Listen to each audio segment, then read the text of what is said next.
Hi అండి, నేను మీ recipe Rambabu.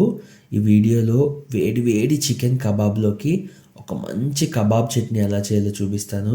చాలా టేస్టీగా ఉంటుంది. కబాబ్ వీడియో ఆల్రెడీ మన ఛానల్లో ఉంది.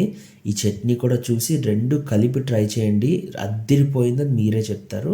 అలాగే వీడియో చివరిలో నచ్చితే మాత్రం, నేను మిమ్మల్ని ఇంప్రెస్ చేస్తే మాత్రం ఒక్క సబ్స్క్రైబ్ కొట్టి నన్ను ఎంకరేజ్ చేయండి ఫ్రెండ్స్. ముందుగా ఒక గ్రైండర్ గిన్నె తీసుకొని ఒక కప్పుతో కొత్తిమీర ఆకులు వేసుకోండి. అలాగే 10 నుంచి 12 పుదీనా ఆకులు కూడా వేసేసి ఒక అర టీ స్పూన్ జీలకర్ర పొడి, పావు టీ స్పూను మిరియాల పొడి వేసుకోండి.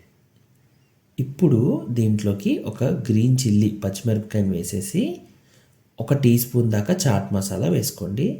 ఇంకా ఒక టీ స్పూన్ ఉప్పు, అలాగే పావు టీ స్పూన్ గరం మసాలా, ఇంకా చివరిగా ఒక 50 ml వాటర్ వేసుకోండి. వాటర్ ఎక్కువ వేయకూడదు, 50 ml వేయాలి.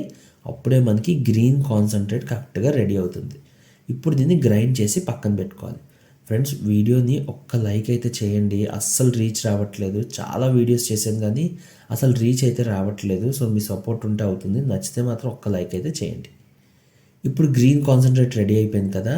ఇప్పుడు ఒక 300 ml పెరుగు తీసుకొని ఈ పెరుగులో ఈ కాన్సన్ట్రేట్ అయితే యాడ్ చేయాలి.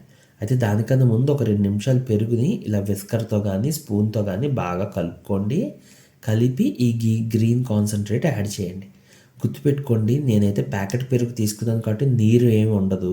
ఒకవేళ మీరు గడ్డ పెరుగు తీసుకుంటే నీరు వేరు చేసి ఉత్తి పెరుగు వేసుకొని ఈ కాన్సన్ట్రేట్ వేసి బాగా ఒక 5 నిమిషాల పాటు కలిపితే వీడియోలో చూసినట్టు మనకి నీట్గా మంచి గ్రీన్ చట్నీ, కబాబ్ చట్నీ మనకి రెడీ అయిపోతుంది.